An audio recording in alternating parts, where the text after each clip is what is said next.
All right, season 2, a week has passed, and I've played through the weekend. Currently GM2, former Eternity player, DPS is my main role. I'm a player who competes on the regular, so I think I got some good insight. Definitely got some good insights, right? All right, starting out, this season has been a lot of a doozy. Honestly, probably so far to this game history, probably one of the most confusing metas, and hopefully I can make this a lot easier for you guys. Starting out, BP. Solid B tier, solid B tier. Not the best, but not the worst. He has a place this meta, and it's really annoying. People often worry or wonder where the support players went, and it's because of this meta. As I fully develop this tier list, you're gonna see, and BP is a reason because of that. People might put him lower because he still has those bugs.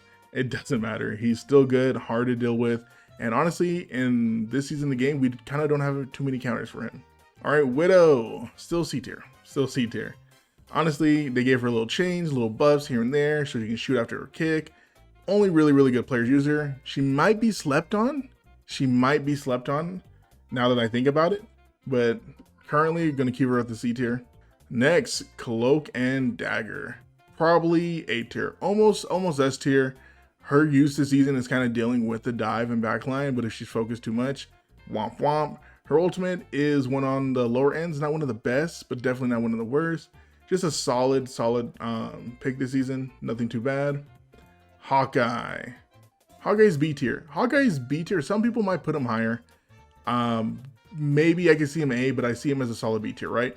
Not saying you can't be good on Hawkeye and carry some of your lobbies, but with characters running around that are all dive oriented this season, Hawkeye struggles a lot. And if you don't get good care, like I said, not too many support players this season, you're just gonna fall over, right?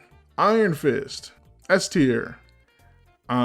This is the first time I think he's actually an S tier. Some people when the game first started think he's an S tier because they didn't know how to deal with him or pill him. And once people start pilling him, he kind of fall off. This season, he's actually S tier.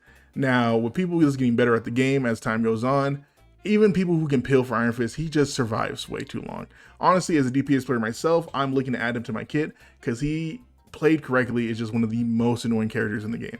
He has too much survivability, and it is hell. Like, when I first saw Iron Fist in like his trailer reveal, that's what he feels like today. He feels like insane sustain. He's always alive. You can never fully pill him. He has 1,000 jumps. Definitely crazy. Hulk, high A tier, not S tier. I haven't seen too many great Hulks, and the thing is, I'm nearing like the top 500 of the game right now in its current state, and I'm not seeing too many Hulk mains. In the competitive scene, I would say he's an S tier because his team up with Namor and Luna, not the team up with Luna, but just the running those three has seen a lot of great potential with Namor and the Hulk. But his gamma team up, still not the best. He gets bursted a lot. If you don't have too many other divers, he kind of has to fit into a situation. But he's still high A tier. He's still high A tier. With the buffs, he's still high A tier. Hela, S tier. Still great, not a lot of nerfs, not too much to say. She's one of my most played characters. I have like a 60% win rate with her right now. Like she's still great.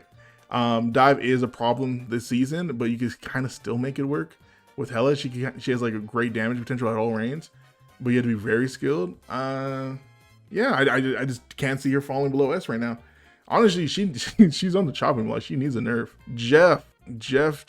Jeffy, my boy. Yeah, you gotta go to B tier. I haven't had too many performing Jeffs. I don't know. I see a lot of them. I don't know where you Jeff players gone, but I've seen more authentic Jeff players, like lore Jeff players, than I have like real support players. He's not bad, but you have to work around him, which kind of sucks.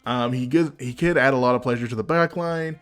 He's good at help sustaining. His ultimate at the right times in certain maps is really good. He's gonna end up probably in the lower end of B tier, but not a bad support, but definitely towards the bottom end. Iron Man. Another B tier, lower B tier. I don't know what they have to do with Iron Man, but he's too loud. He's even with the nerf to his hitbox, he still gets blown up out of the sky. A lot of characters are this season kind of deal with him, like Johnny could deal with him, Hela could deal with him, Spider-Man could deal. Like there's just a lot of characters who still just fry my guy's stuff. Like it's like every character just makes this guy's life a living hell. And there are some good potentials with the Gamma team up, I do see. But you have to be like a really good Iron Man with good care to like carry lobbies.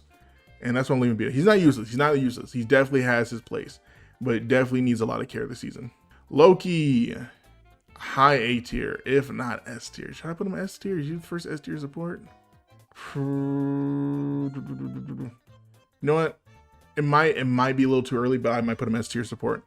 He's kind of the only reasons to deal with dive this season. They did nerf his greens, but his greens were not as heavily nerfed as some other supports' defense abilities. He has great survivability. If you play him in the right positions, he's super annoying. He can carry a team fight single-handedly. His heals, like I had a short posting about like how some competitive teams may need Loki to main heal for some time, as other characters more likely flex. Listen, a lot of people are arguing and say, oh, Loki's main. I understand. You guys probably haven't seen too many good Lokis, but Loki is a damn near like insane support with high skill potential. He's very hard to kill, has great sustain if you have your 3 clones. Not only great sustain, but great damage. And his ultimate like copying ability, it's great. There's so many plays. I mean, right now it's mainly used for the support ults, so it kind of does matter who your support duo is. But besides that, Loki's he's probably low S tier, but he has it all, baby. He has it all. Luna, people are not gonna like this. People are not gonna like this. S tier. Now, like other characters you'll see on the tier list, right? Be a little bit higher, a little bit lower based off skill. Luna is one of those characters. People do not play her, and I'm often having to fill her role. Even a player I play with who's top 30 right now, he says all the time he just goes Luna because she doesn't get banned. Her ultimate is still 12 seconds, but she has so much good capabilities. You can easily pick off people who are low health. You easily overheal your team. Like you can heal people who are supposed to die in some scenarios, right? Luna's skill potential allows that to happen, right? Not only that, you can apply a lot of pressure to the front line. You have great sustain. And not to mention, if you have the team up with Iron Fist, I made a video last season saying it was one of the worst teams in the game. My bad. I just made a bad judgment call on that. But she has another sustain that also heals her and slows the enemies who dived her. So there's a plus on that side. Plus her snowball and her ray, that her clap is what people call it, that also heals a lot. Just a lot of potential all overall on survivability. Can't go wrong with Luna. Obviously gonna be a little bit hard to land all your shots, but once you get that in the back, I'm telling you, might be best support in the game. Might even want to put him over. Just might, but just Loki has a good survivability for the team. Spider-Man. I hate this character with a flying passion. Hate that I have to do this, but he's a high A tier. Don't know. I don't even think he got buffed this season, but when it's a dive meta, he just flourishes.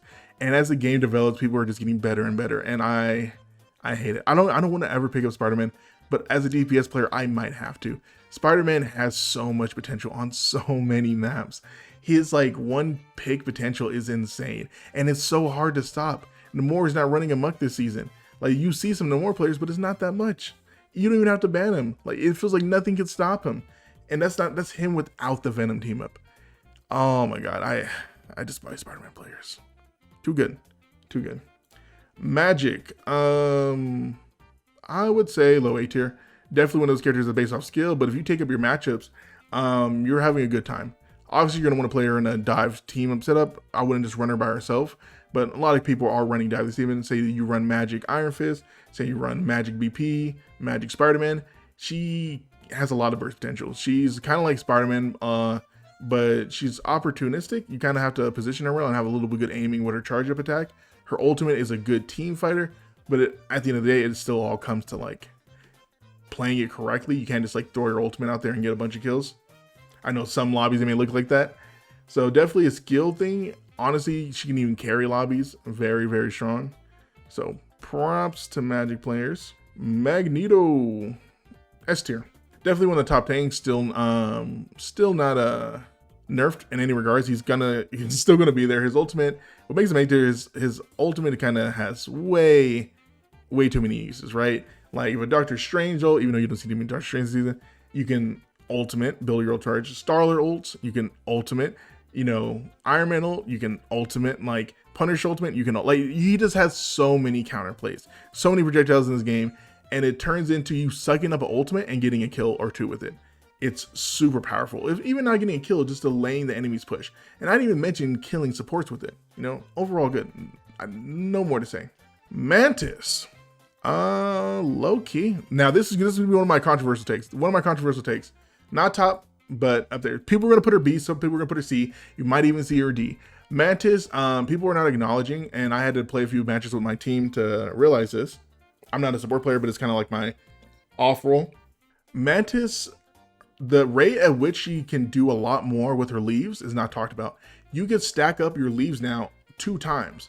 So now you're constantly doing something with your leaves. You're getting your full values out of leaves. Sometimes enemy or teammate will not be fully they'll have full health, so therefore you can't like add more leaves on top of it because you're just wasting it unless you have damage on top of it, and then they'll just be taken care of, right? And you would kind of only save your leaves for that instance. Now your leaves last a lot longer and they're refilling at a crazy rate, and that's not to mention if you get headshots or not.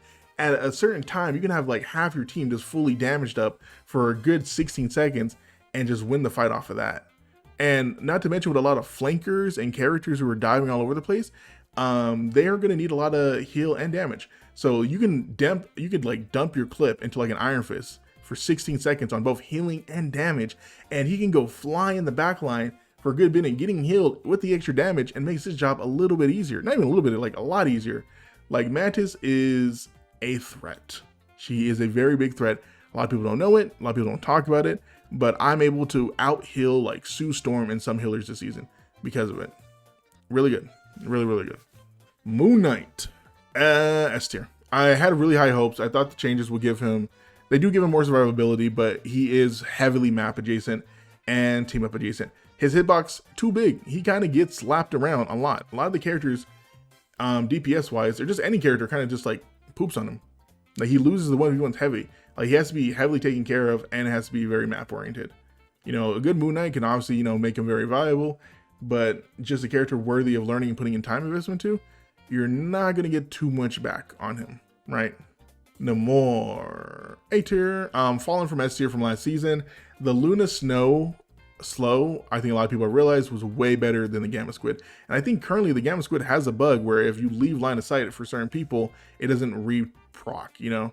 I think it has a little bit less of a cooldown, but still overall, not the best. You definitely have to be way more skilled with Namor to make him work this season. Would I put him over any of these characters? Probably not. I think maybe I'll put him over Mantis, but as things stands, he's all right. He's not the best. He's not the worst. Definitely still viable. Running him in a good team comp, I would say yes, but most of the time, probably not. All right. What do we got next? Penny. Awkward, maybe B. Haven't seen too much from her this season. I've seen people run her, but she's like super niche. I thought the crit and the more health was going to make her more like impactful, but I think the devs like buffed her to be like, oh, here's your answer to dive. Now, I haven't played her too much, but honestly does not feel like an answer to dive. Next, Psylocke. Above Hela. Psylocke's really good. Really good. Definitely need to be a little bit slower with her. If you're picking her up for the first time, it may be definitely weird, but patience is kind of her whole thing, right? She gets in, she gets out. Definitely a lot of high burst potential, and that's even without her clone. I faced a Psylocke in rank last night, and my god, she was comboing me to hell, man. Like focusing me down like I was nothing, and I felt so useless. Good thing though, she was only good people on the team, and I eventually started to do better just playing near support. But if you're out of position, Psylocke, a good Psylocke will make use of you. Your ultimate, it's not bad, it's not good. It's definitely heavy on tracking though. Like you can't just pop it. Like it's good to get an ultimate out, but if you're a Psylocke main, ban Loki. Loki makes your life hard. Loki and his fucking greens, they make your life hard. You definitely want to get that out of here. But definitely one of the best DPS this season. Rocket. Buffs changes. Damn, now this is really hard. Do I put him below? He's above Mantis. He's above Mantis. I'm not gonna sugarcoat. I was thinking about putting him B, but he's supports are just generally good. They're really, really good. Rocket, not the best. Some people are making him out to be the best support this season. Carry, yada yada. After talking with my support friend who's, you know, top 30, yada yada, he kind of mentioned we were dealing in our scrims with running the Rocket matchup because, like, don't get me wrong, the res is good, but he wasn't able to carry our team in situations they wouldn't live. Like, so with Luna or Loki, he was able to get them out of there because he had like the abilities and the mechanics to do so. With Rocket, not so much. Like you just have a flat 50 or 70 healing or a flat 50 on the side. unless you're like bouncing it in really good bounce mechanics, like in most scenarios, you're just not going to have those good bouncing tech to double heal. So he was just, it just felt off for some of our players who just wasn't always in the right position. He couldn't care too much. His ultimate is good, but it's kind of like that Jeff situation, right? When Jeff first released, everyone thought like, damn, Jeff got a good ultimate. He can kind of 1v6 the entire team. But that's kind of what Rocket is. Like, damn, his ultimate gives a lot of healing and shields, right? But people are just bursting it down now. They're just like, burst it. You know, like obviously in the lower ranks, you might get a lot more way with it. Maybe being smarter with the ultimate position, having it behind the corner, so it has LOS of you, but the enemy doesn't have LOS. But like on domination maps, you got to throw that in the open to connect everyone. It doesn't have a crazy long range. Like it just literally gets bursted down. Not bad, not bad. Next, Squirrel Girl, C tier, better than Moon Knight though. Not bad. I saw someone on TikTok mention this, basically saying that she's kind of the opposite of a damage button, because damage button in context is just tanks who take up a lot of damage and just become healing bots, you know, for the team, or become ultimate charges for the enemy. That's what she does. She doesn't kind of kill anyone, but she does a lot of damage to get them near death, right? I feel like if you're gonna make her work, you'd have like a spammy comp, like maybe Moon Knight Squirrel Girl and just run her down chokes. But then again, that is map specific. Her hitbox is freaking huge. You have to have like good lineups for Squirrel Girl on certain maps too to make her work in most scenarios. So overall, not the best, not the best. Star-Lord, a lot of people thought he got butchered, but definitely I would even put him above Namor this season. His ultimate is still really good in this game. It can clear 3 to 4 people out. It makes people use their resources. He's really good at building his ultimate tracker, his ultimate ability through his E. And the more care he gets, the better he comes off. He has great mobility. He's just a good character. They nerfed his damage. They kind of nerfed him overall, but it just wasn't enough. A lot of people were quick to judge him, but in my opinion, still one of the best DPS out there. Definitely can make him work. Storm, right now, high B tier, high B tier. She just doesn't have a place this season. Not too bad, or not the best, like just in general. Like I've seen her run in some comps, but it's just she's kind of exposed, you know. Like it's hard for her to deal with the flankers when there's several of them. Like when there's one flanker, yeah, but she kind of gets abused by Spider-Man. She gets abused by Iron Fist, Psylocke, Hela. Like she just kind of gets caught out a lot. Unless she has a lot of care, she just becomes a liability, and that's honestly just a second thing to see. Punisher, I think Punisher's high B tier. Now, with Rocket being prevalent as he is, infinite ammo is still a good thing, but the thing with stopping Punisher becoming like a really good pick is, I guess people just don't know how to use them. That's one. And two, he provides a lot of care, right? He can never just use his ultimate by himself, right? And it's like very niche scenarios. To do so, you have to be a really good Punisher to know when you're doing that. He has to get all the priority when he's being healed. He gets bursted down a lot by like Psylocke, Hela, so he gets kind of destroyed and gapped in those areas if they have those DPS on the other team. His shotgun's really good against counter dive, but he is still a big target. Magneto is a character that's always recently played in this season, so there's always that. Like a lot of counters for him are kind of just up there. He's good at bursting down the Hulk, but by himself in the void, unless he gets a lot of care, he's definitely up there, but he kind of gets womp. Now Thor, this is a rough one. This is a low B tier. Almost put him C. Almost put him C. Reason being is a lot of characters kind of just beat him. He just takes a lot of damage, and the tank matchup this season, he kind of gets exposed for that too. With certain characters just being able to like knock him around, burst him down, and stuff like that, and him being a huge hitbox, it's just hard to bring too much reliability to him. Like if it's a 2-tank matchup, sure, you know, we could talk there. Definitely can be a solo tanker. Like if any team starts focus on Thor, he just blows up, and it's kind of sad. And his ultimate is kind of slow. Like you just have to be a really good Thor to see any crazy value with him, or just good genuine value on a consistent basis. Bucky B tier. He's above Punisher though. He lost his infinite ammo, which was a good one. That was a good team up. He lost that. Now he is a team up with Captain America, which we will get to. And even that is definitely something people to get used to at this turn time in the meta. People are just not playing him. He's kind of he's good at dealing with dive characters, but not dealing with all dive characters, right? So like if it was just a BP on your backline, oh, go Bucky, I can handle it. Or just a magic on your backline, oh, go BP, or go Iron, God, I can't say his name. Go Bucky, he can handle it, right? But when there's a BP, magic, or even a Psylocke on your backline all at once, you're not handling that, buddy. You're getting abused, and all the resources this season are going towards the support to keep them alive. So you're kind of just a slow working target. Like the shields are just not enough. Not to mention his hook cooldown, not to mention his ultimate damage reduction, and the calling execution reduction from 20% to 15. Like he just have a harder time. Like he's not bad. You can make him work if you play Bucky, but there are just better options to fit in today's team comp. Captain America. Yeah, your boy meta. I'll put frick. Let me mess with the S tier and let me put Magneto up there.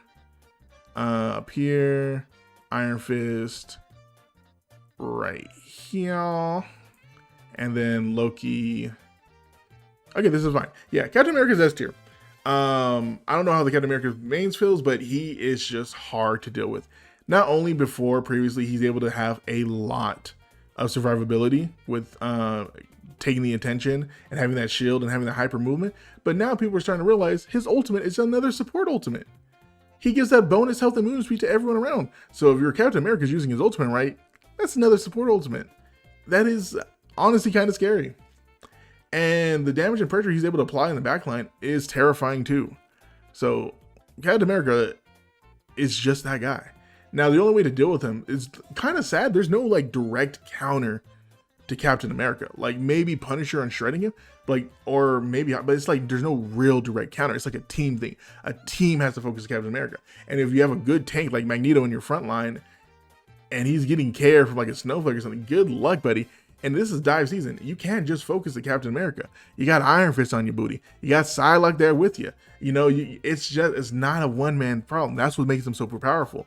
And honestly, that's where I feel bad for the support mains, because I hate getting dived myself. And I'm not even the main target most of the time. I'm just watching my support get dived. Wolverine. Not low. He's kind of low A tier. Low A tier, the reason being because kind of the tanks and characters this season kind of like negate him. Like, and he got also nerfed on his rage gain, right? So there's a lot of tanks who usually play this season, or usually play that, like he's good against Groot, but Groot's permaban every game, so people don't run Groot as often, right? But like other characters, like his value was like the tank shredder, you know? But like Emma Frost and Magneto kind of being like some of the main tanks this season, and Groot always being banned, and Hulk always jumping around and stuff like that, you kind of have to revert to like taking the small fry out. And honestly, like small fries are a lot harder to hit, and Wolverine players weren't always hitting their grapples, so there's that. Another high B tier character, Mr. Fantastic. Not bad at all. Honestly, might be lowballing him. He might be A, or shoot, he might even be S tier by the end of the season. Now that I think about it, like he was buffed this season because obviously no playtime, but honestly, dive is running amok. But I'm still developing and understanding Mr. Fantastic's playstyle as a whole, right? Because usually, and most team players and team shooters, you kind of want to be doing something at every given point in time. But Mr. Fantastic, you kind of just gotta exist, right? And you kind of gotta exist with your team. Like you cannot, like frontlining as Mr. Fantastic is the quickest way to death, is what I'm realizing, right? You kind of just get blown up, because once you go into that inflated state, you just become a huge target, and you would like a lot of health, but you just get blown up. Everyone just shoots you, right? So it's like your kind of only availability is the counter dive, just playing in the back line, providing shields and stuff like that. You don't got too much extra tasks besides that.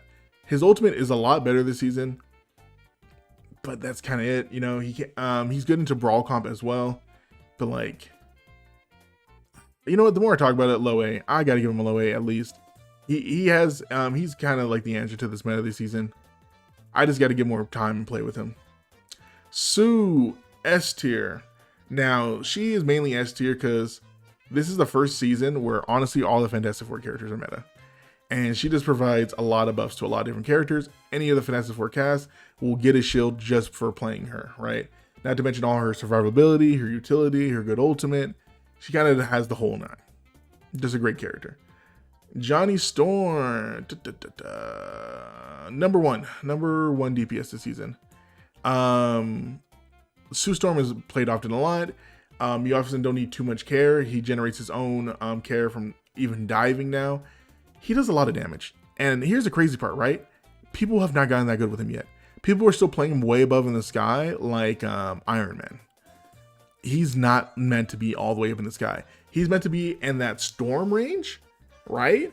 And his damage is way crazy in a storm, not to mention it crits. Like, he can melt certain tanks. No, you kind of want to be up in the sky only when you're like repositioning, or you want to get a surprise dive, or you're looking to, like, you know, deny an area, right? But playing your mid game in the middle all the time, bro, you're just gonna farm damage like a madman.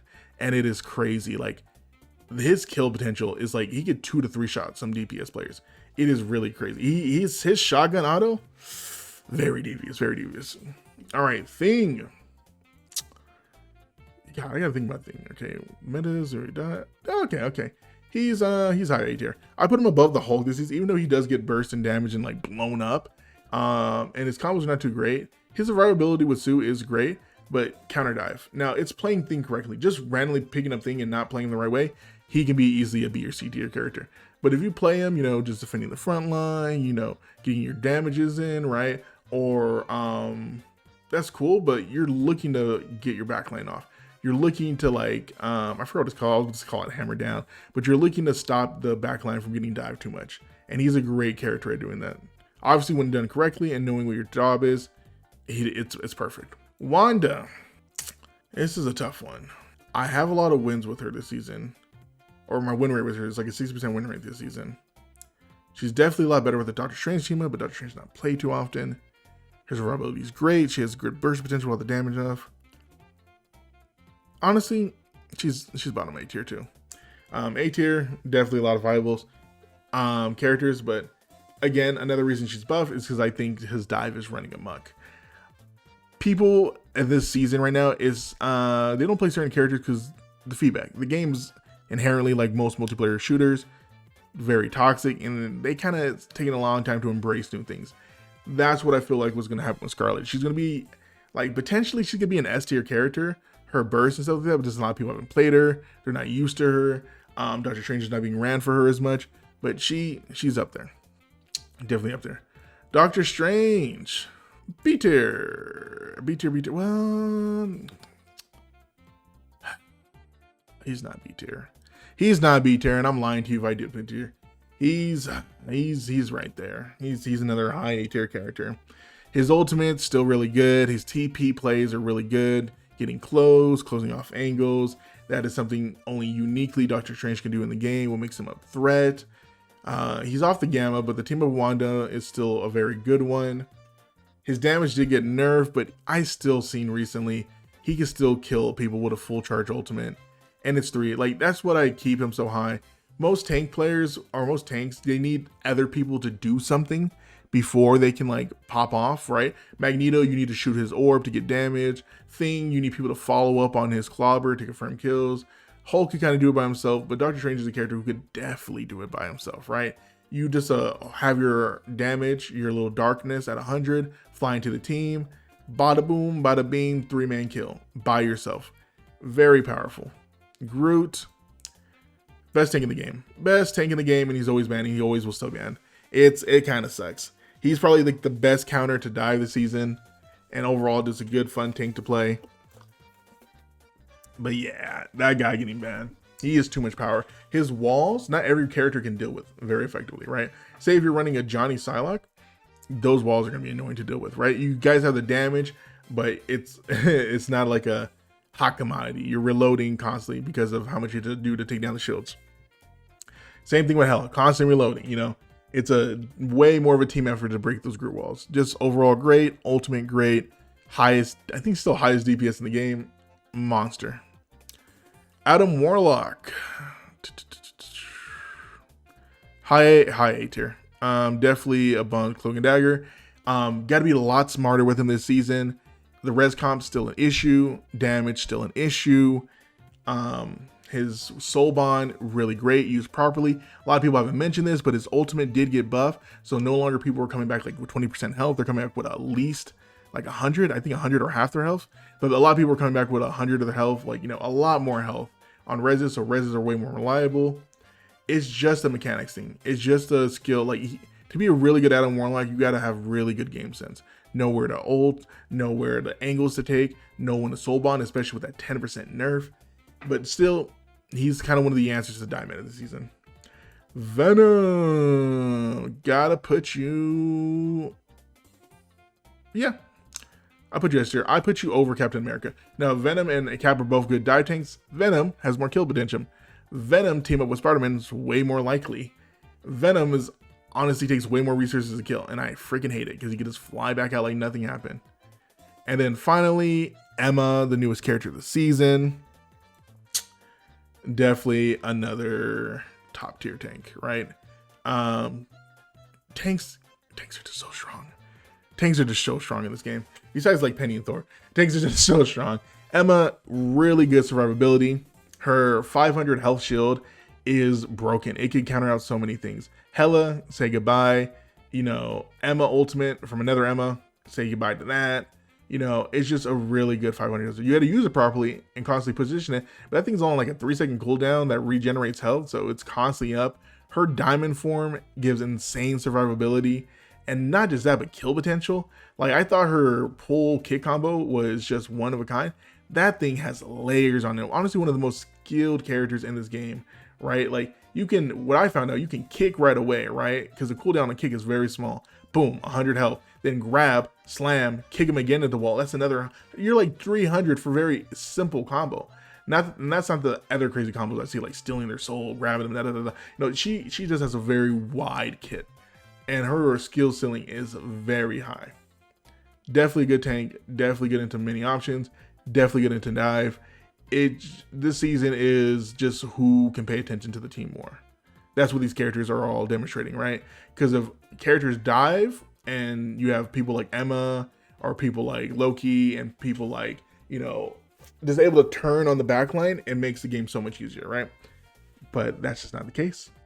That is just not the case. But that's going to do it for my season 2 tier list. Obviously, this is a very early tier list, but I've seen a lot of people dropping it. So I'm like, hey, you know, why not? I'll give my, you know, fair thoughts and opinions. Probably will do one closer to the end of the season after the mid-season patch update.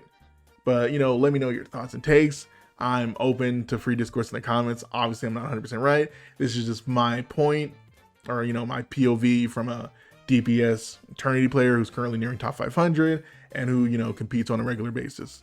But hey, I could be wrong. This is my baby, my little tier list right here. But yeah, with that being said, if you guys like the video, comment, subscribe, all that good stuff, and y'all have a good, wonderful rest of your day.